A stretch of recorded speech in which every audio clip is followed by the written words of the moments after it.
Une des applications directes de la deuxième loi de Kepler, c'est une des compétences exigibles dans le programme, démontrer que dans l'approximation des trajectoires circulaires, ce qui est le cas pour l'ensemble des planètes mis à part Mercure, le mouvement d'une planète est uniforme, ainsi que le mouvement d'un satellite autour d'un astre attracteur.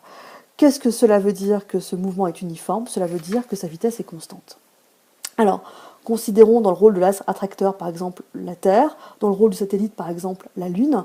Donc la Lune tourne autour de la Terre. La trajectoire peut être considérée comme circulaire.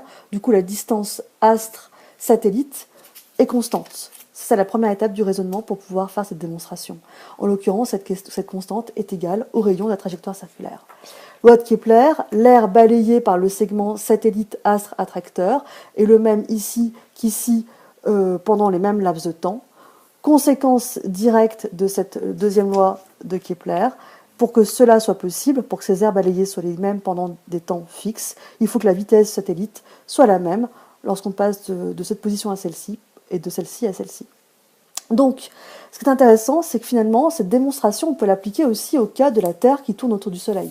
Puisque le mouvement de la Terre autour du Soleil peut être considéré comme circulaire, d'après la deuxième loi de Kepler, à ce moment-là, sa vitesse est constante. Autrement dit, le mouvement de la Terre autour du Soleil peut être considéré comme un mouvement circulaire et uniforme.